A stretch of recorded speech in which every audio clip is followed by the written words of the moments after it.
Et lorsque je dis un merci au Seigneur, c'est ce qui nous rassemble ce soir. L'action de grâce, merci. C'est bien plus une formule de politesse ou protocolaire, mais fondamentalement, en psychologie et dans la foi, dire merci, rendre grâce, aide à être heureux. Voilà pourquoi ce soir, je voudrais, avec beaucoup de reconnaissance, saluer l'engagement des pouvoirs publics. Un grand merci également au travail soigné et de haute technicité réalisé par les artisans, les ouvriers, les chefs de chantier et leurs entreprises qui ont su allier modernité et tradition en élevant le sens du sacré qui habite ces lieux. Ce qui m'a marqué, c'est le nombre d'entreprises qui sont engagées sur le chantier et la manière hyper professionnelle que la DAC a eu de gérer l'ensemble des entreprises, le lien avec la paroisse, le lien avec les fidèles directement aussi, pour que tout se fasse d'une manière très huilée, malgré la lourdeur des travaux. C'était une longue période de dérangement et avec plusieurs phases où il a fallu bouger côté droit, côté gauche, devant, dans la cathédrale, derrière. Et à chaque fois, les fidèles se sont pliés à ces exigences d'une manière très paisible et chacun avec la certitude que c'était pour un mieux, pour un bien, pour mieux prier dans la cathédrale. Donc ça s'est toujours très bien fait, d'autant plus que les entreprises ont toujours joué le jeu pour faire en sorte que les différents offices, les messes, les célébrations liturgiques puissent avoir lieu entre les différentes phases de travaux. Moi, à travers les travaux que je vois, on s'est réapproprié un lieu de culte qui nous permet de prier. On est passé d'une cathédrale qui était déjà belle, mais qui était un petit peu en souffrance. Et grâce aux différents travaux, on a trouvé une église resplendissante. Et finalement, pour nous, pour les fidèles qui prient ici, c'est aussi une image de notre vie spirituelle qui est sans cesse à renouveler et qui est sans cesse en travaux aussi. Et on fait appel au bon Dieu pour qu'il vienne faire de nous un édifice vivant, spirituel, qui rende gloire justement à Dieu.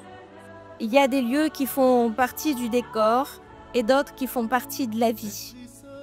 Et la cathédrale de Saint-Denis est de cela. Cette rénovation n'est pas seulement une question de pierre et de peinture. C'est un geste de fidélité à notre histoire. Il a entendu des prières, accompagné des départs, célébré des naissances et des unions. Et aujourd'hui, il retrouve sa lumière, grâce à un long travail de restauration mené avec respect, patience et savoir-faire.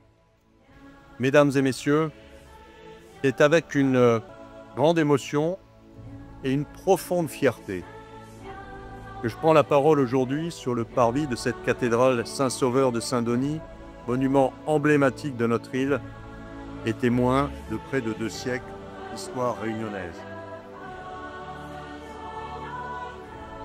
Car cette cathédrale n'est pas seulement un édifice religieux, elle est aussi un repère dans le paysage urbain, un lieu de mémoire collective, un symbole de l'attachement de notre communauté à son patrimoine.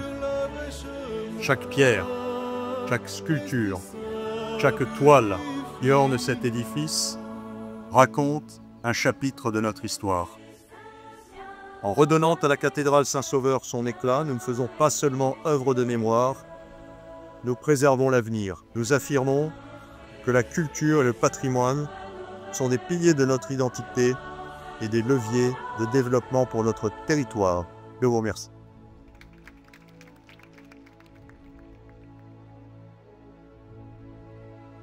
Il fallait sonder en fait aussi en un temps assez court aussi.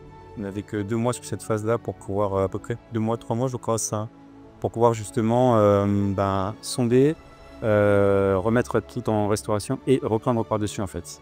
Et passer sur le truc. Donc c'était quelque chose qui était assez rapide. Sur le chantier de la cathédrale, je me suis occupé de la restauration des moulures avec d'autres personnes. Donc moulure extérieure, moulure en plate, moulure en chaux et en ciment. Donc ça, c'est des choses que j'avais jamais faites. Donc vous avez appris ces techniques spéciales, c'est ça? C'est ça. Moi, je suis pas maçon de formation, je suis tailleur de pierre. Donc c'est vraiment quelque chose que j'ai appris sur place avec les ouvriers qui étaient qualifiés.